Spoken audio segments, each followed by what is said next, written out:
Aqui é o Dr. Alexandre Feldman e hoje eu tô conversando, eu tô almoçando, eu tô comendo uma sobremesa com ninguém mais, ninguém menos que a Lara Nesteruk, que vocês todos devem conhecer, é uma super nutricionista que eu admiro, sigo, gosto.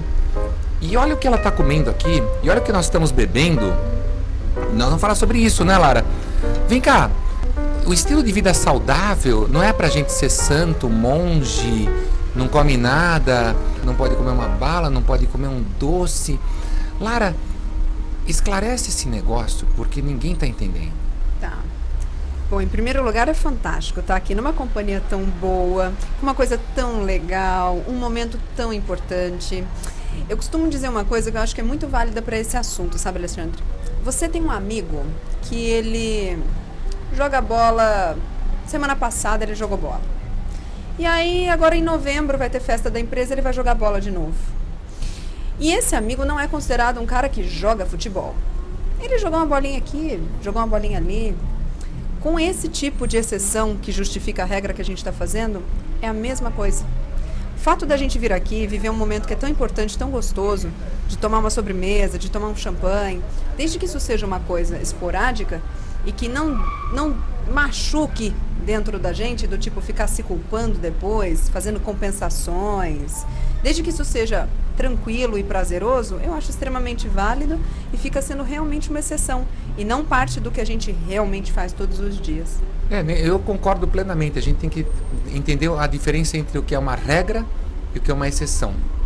E o que eu acho, assim, muita gente que nos segue, que entra para, digamos, nos seguir pela primeira vez é porque sofre de alguma doença. Eu, notoriamente, com enxaqueca, muita gente com dor de cabeça, quer dizer, nem consegue pensar em beber uma bebida alcoólica, ou quando a pessoa lê meu livro, eu falo de doce, que não é bom. E aí, olha, nós comendo aqui um doce e bebendo bebida alcoólica.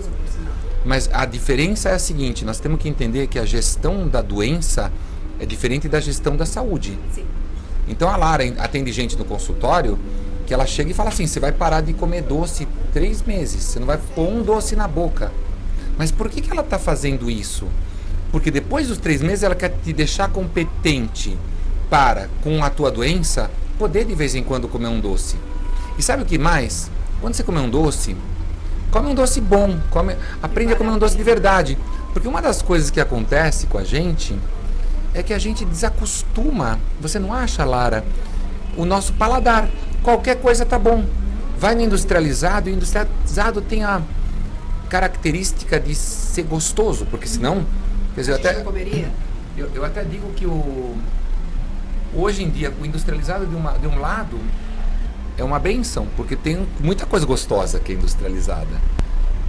Por outro lado, a gente tem que entender que isso é um grande desafio para a nossa saúde. A gente pode perder muito bem a saúde assim. Ao passo que se você vem num lugar que às vezes pode ser mais caro, às vezes pode ser mais longe, mas você fala, só gosto do doce que tem naquele lugar. Bom, mas só para estacionar lá me custa R$20. E aí começam os gastos, né? Então, você começa a se limitar. O que você acha disso, Lara?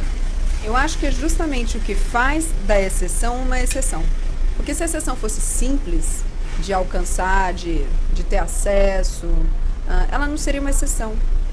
Alguém que faz uma furada na dieta, no treino, no estilo de vida toda semana, não está fazendo uma exceção. Aquilo é uma regra.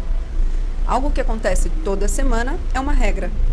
E se for de fácil acesso, se não tiver crivo nenhum para decidir o que é o favorito, e se o favorito for tudo, não vai ser exceção.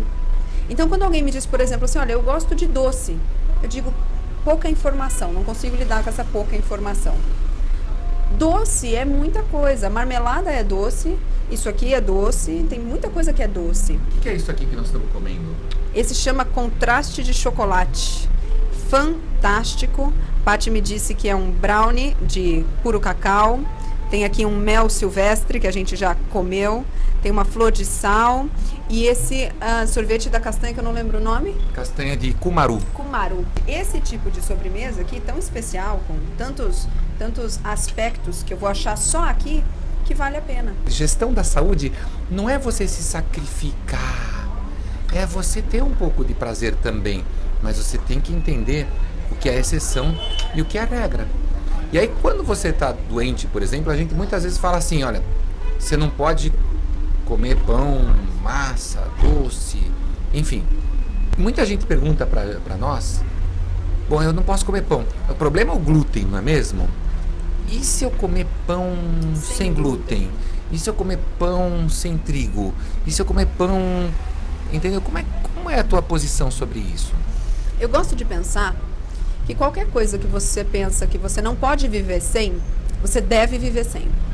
Não pode ter nenhum alimento, nenhuma receita, nenhuma preparação, nada que você diz, olha, isso aqui eu não vivo sem. Qualquer coisa que você me disser, eu não vivo sem, eu vou te encorajar a deixar. Porque o relacionamento seu com essa coisa tem que ser um relacionamento equilibrado. E um relacionamento equilibrado, a gente não tem só uma pessoa que domina. Entenda assim, olha, você tem um chocolate na sua casa. O chocolate está lá na prateleira. Se você, por não comer o chocolate, começa a ficar irritado, fica ansioso e aquilo começa a incomodar, quem manda no relacionamento você e chocolate é ele. Porque a vida do chocolate segue a mesma se você não o comer. Mas a sua vai ficando meio ruim porque você não está comendo esse chocolate. Então, nesse relacionamento, quem manda é ele. Não pode acontecer isso.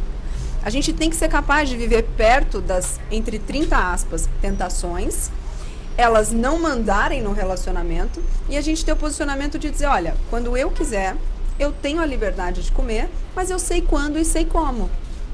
Agora, por outro lado, um dos desafios que acontecem, quem está com esse relacionamento dominante, onde aquele alimento, aquela bebida, aquele industrializado domina, é que é um efeito de droga, dá uma fissura na gente. Exatamente. E aí, o que tem que ser feito, e eu imagino que você também faça a mesma coisa, é cortar, eliminar da vida da pessoa por um tempo. Exatamente. Sabe o que eu costumo dizer? Eu sempre falo para as pessoas assim, se eu pegasse uma pessoa viciada em cigarros e ela precisasse deixar o vício de cigarros, eu nunca trocaria o cigarro dela por um cigarro um pouquinho mais fraco. Vamos trocar por um de menta. Vamos trocar por um cigarro por semana. A gente não trataria assim. A gente tiraria completamente o cigarro. A pessoa ia passar mal, ia ter abstinência, ia sentir que ia morrer. Iam ser 10, 15 dias dificílimos, mas depois acabou. E precisa da força de vontade. Precisa totalmente. Da força de vontade e às vezes até do apoio de quem está perto. Não, o apoio que tem perto é muito importante, porque a doença me parece um problema mais da família do que da pessoa. Desde a criação. Você é criado, vamos olhar direito. Você é criado dizendo assim, esse brigadeiro é ótimo. Quando é teu aniversário, é dia feliz, você pode comer doce, brigadeiro. Só que é dia feliz todo dia, porque teus amiguinhos fazem aniversário todo dia. E aí quando você cresce, é o contrário. Olha, nada disso é bom. Essa mensagem conflitante vai nos trazer consequências, sem dúvida nenhuma, a longo prazo. Então, tudo começa na infância. Outra coisa que eu vejo, e aí eu quero saber como é que você vê isso, é que os pais querem que o filho às vezes seja diferente deles. Principalmente quando o filho está doente. Ah, o filho ganha uma dieta. Ah, então você tem que fazer isso. E aí todo mundo, o resto, tem chocolatinho no armário, tem bolachinha, tem brigadeiro, tem não sei o quê. Agora, aquele coitadinho não pode porque está doente. Virou castigo para quem não está doente. Eu tenho, na verdade, um exemplo muito interessante disso. Logo que eu me formei, eu trabalhei na rede pública por um tempo. E na rede pública eu cuidava de criança que estava com sobrepeso e obesa. E tinha um caso de um menino que era muito obeso. Ele era muito novinho, tinha 8, 9 aninhos, e ele tinha um sobrepeso muito grande, o pescocinho já ficava escondidinho assim. E depois na rede pública eles voltavam toda semana para me ver. E depois de muita conversa com o pai e com a mãe, a gente não conseguia acertar, porque os pais não queriam abrir mão de dar aquele agrado pro filho e tal. Eu disse assim, olha, vamos tentar só uma coisa, só uma então. Já que a gente não consegue fazer tudo que eu queria, nós vamos fazer uma única coisa. Falei, vamos por favor tirar o refrigerante, só isso. Vamos tirar o refrigerante do dia a dia. Semana seguinte eles voltam. E aí eu perguntei, e aí, como é que foi o negócio de tirar o refrigerante dele? Aí o pai disse assim pra mim, olha, eu tentei, mas não adianta, ele bebe o meu. Na hora, a minha reação foi de choque. Eu falei, mas não era pra tirar só dele. Porque a mesa toda na casa, a judiação, tomava o refrigerante e o copo do menino não tinha. Uma judiação. Uma judiação, o menino tem 8 anos, ele não sabe ter disciplina, ele não sabe ter motivação, ele não tem nada disso ainda.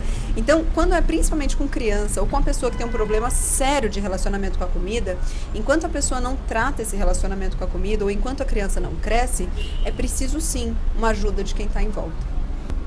Como você enxerga o paciente que precisa perder peso? Essas pessoas têm alguma coisa em comum ou realmente cada caso é individual?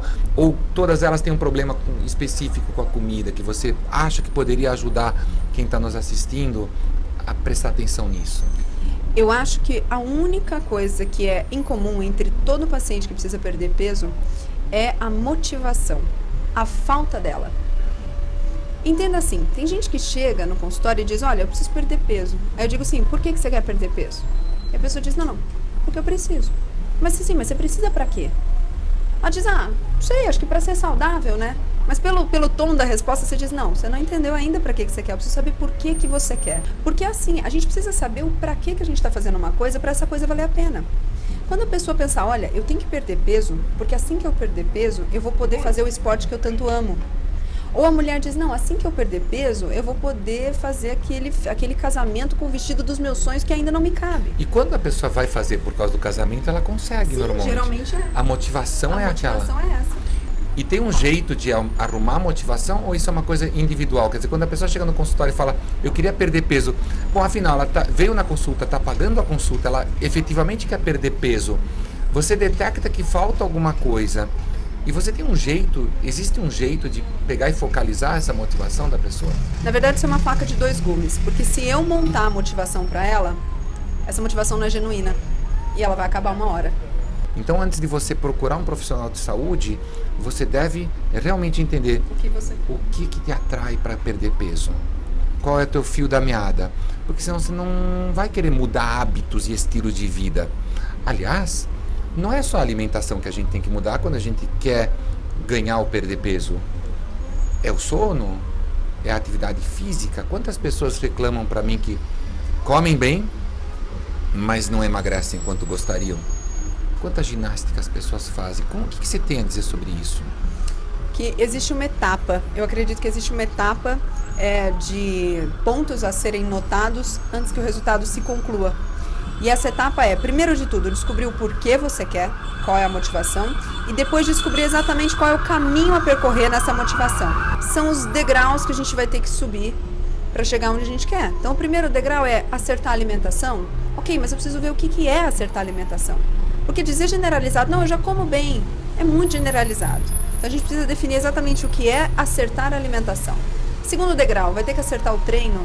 Precisa descobrir qual é o teu objetivo com o teu corpo para descobrir o que você vai treinar. E aí, quantas vezes por semana vai precisar? E qual treino? Quem vai acompanhar? Eu gosto muito de falar assim, as pessoas às vezes treinam, mas elas não se movem. Exatamente. Então, assim, olha, eu faço ginástica 3 vezes por semana na academia. Eu fico 1 hora na academia fazendo ginástica e fico outras 23 horas sentado, sem fazer nada. E eu, pelo menos, digo assim, você além de fazer aquele exercício, você tem que gerir o teu movimento. Você não acha? Concordo. Até porque a gente só precisa hoje simular um movimento no treino, porque naturalmente nós não fazemos mais os movimentos que a gente fazia há 1000 anos atrás. Você vê alguma diferença na pessoa que está precisando ganhar peso, em contraste à pessoa que precisa perder peso? Tem alguma diferença? Ou sempre a motivação prevalece? Sempre a motivação prevalece. A diferença vai ser em qual técnica a gente vai utilizar. Mas a motivação precisa ser igual e grande para os dois. Pessoas que sentem que precisam ganhar peso, elas podem estar erradas ao procurar uma nutricionista e deveriam, na verdade, procurar alguém que melhorasse os músculos dela. Tem tanta gente que é magra, mas está bem. Mas tem gente que é magra, mas se sente magra demais porque talvez falta músculo nessa. O que você acha disso? Sim, olha, se for um motivo genuíno, se não houver distorção de imagem, eu acho que tanto a perda de peso quanto o ganho de massa magra pode ser muito bem-vindo. é que ganho de massa magra é um trabalho muito específico. Requer muita disciplina porque é muito difícil, já que é desfavorável para o corpo acumular massa magra. A gente trabalha, a nossa fisiologia, ela trabalha sempre para poupar energia. E massa magra não poupa energia. Massa magra é músculo, basicamente. Exatamente. Musculatura não poupa energia. A musculatura tem um gasto energético maior, então não é interessante para o corpo ter. Por isso que é tão difícil ganhar e manter. É por isso que é tão mais fácil acumular gordura. Porque gordura não só não gasta energia, quanto é uma proteção para momentos de escassez, que é justamente o grande ponto da nossa fisiologia. Se preparar para um momento de escassez. E quando nós éramos caçadores-coletores, não tinha outra alternativa se não chegar o inverno, chegar o período de escassez, e aí você não tem o que comer. Se você não tiver acumulado uma gordura na tua cintura até o final do verão, você vai passar muito frio, muita fome e provavelmente você não vai sobreviver ao inverno. Então nosso comportamento é tal que, por causa de características que ocorrem somente no verão, algumas comidas que são mais doces, que nem, por exemplo, fruta. Não, nossos ancestrais paleolíticos tinha fruta. E aí a fruta, muita fruta também engorda. E aí o cara engordava, mas depois no inverno perdia. Hoje você tem os doces, que são versões ainda mais turbinadas dos doces paleolíticos, ou anteriormente aos paleolíticos, né? Os nossos ancestrais pré-homo sapiens. E hoje a gente tem isso ao quadrado, ao cubo, porque os doces concentram tudo isso, os pães. E aí você aumenta essa vontade conforme o teu corpo percebe que é fim de verão. Quando você tem a luz prolongada do fim de verão, é quando essas comidas, nas eras anteriores, existiam. E hoje, no fim de verão, no inverno, qualquer hora, essas comidas existem.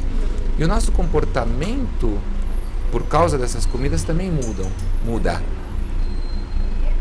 Então é um pouco de misturar o sono, para a gente não achar que está no fim do verão, nosso organismo não achar.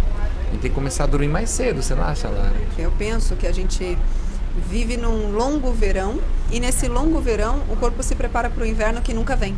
Exato, porque a noite é muito curta no final do verão também. Além de existir uma abundância de carboidratos, vamos dizer assim, nessa época do ano, a noite é curta, a noite tem mais luz. E é o que a gente faz quando a gente acende a luz à noite. Então, assim, não é tudo só a alimentação. A gente tem que ter um estilo de vida saudável. Eu gosto de falar que o estilo de vida saudável se divide em alimentação, sono, gestão do movimento e gestão das emoções. Um outro assunto que me fascina é agora que essa moda que existe, que todo mundo precisa cortar o glúten, precisa cortar o pão. Eu mesmo falei que, de repente, dependendo do caso, por algum tempo, pode ser positivo. Mas, como você vê, essa moda que agora você vai no restaurante e fala, não, minha comida tem que ser sem glúten. Minha comida tem que ser sem lactose. Bom, você não vai comer comida... Você vai comer uma coisa industrializada, porque para alguém tirar isso, alguém teve que processar essa comida de uma forma que vai te trazer outros malefícios. Como você vê essa moda? É positivo para todo mundo? Olha, eu acho que tirar o glúten e tirar a lactose, eliminar eles da vida, é muito válido para quem tem algum tipo de alergia e intolerância. É muito válido não, é indicação formal. Então, realmente, quem tem intolerância à lactose, quem absorve mal o glúten, precisa realmente tirar. Agora, quando um paciente meu com esse tipo de ocorrência chega, eu nunca digo para ele comprar um leite sem lactose. Quando alguém tem uma intolerância à lactose, o que a gente vai retirar da vida dessa pessoa são os lácteos em si. Porque se ela não pode comer eles da sua forma natural, a última coisa que eu vou querer é que ela coma de forma artificial. Eu vou preferir que ela não coma. Exato. Com o glúten é a mesma coisa. Então talvez seja porque muita gente está consumindo demais e a gente tem que orientar talvez para consumir de menos. E aí é onde entra aquela coisa de você cortar por um tempo para se desacostumar, de novo como a Lara falou, não é mesmo, Lara? Tô certo? Isso. Na verdade é sempre assim, olha, se você tira qualquer coisa da tua alimentação por 30 dias e quando você volta, você passa muito mal, essa coisa na verdade sempre te fez mal, mas o teu sistema imune sabia lidar com essa essa constante ameaça. Sabe por quê? Alexandre, a gente tem época de pêssego uma vez no ano. Aí eu passo lá 10 meses sem comer pêssego. E quando eu volto a comer pêssego, ele não me faz mal. Ele nunca me fez mal. Isso vale para todos os alimentos. Você tem que ter um tempo que você come. E, de novo, nada pode ser a regra de todo dia, toda hora, não é mesmo? Exatamente. Lara, e como que você vê aquele paciente com diabetes que a orientação é parar o açúcar e, de novo, ela substitui por o adoçante? Como você vê essas substituições? Você acha bom a pessoa continuar com as papilas de sabor doce sendo estimuladas? E quando essa pessoa já sofre de uma doença que ela devia ter isso desestimulado no corpo. Como você vê isso tudo? Eu acho que no fundo, no fim das contas, no fundo, isso é a não educação. É a não reeducação. Porque se a gente tem um problema com lactose, por exemplo, a gente tira os lácteos. Se a gente tem um problema com, sei lá, a fenilalanina, a gente tira a fenilalanina. Mas quando a gente tem um problema com carboidratos, a gente só troca os tipos de carboidratos. Então a gente troca carboidratos brancos por integrais, achando que isso vai resolver o problema, ou tira um açúcar e põe um adoçante como se isso fosse resolver o problema. E a gente precisa entender que, primeiro de tudo, isso que você falou é muito importante, que é a questão de dessensibilizar.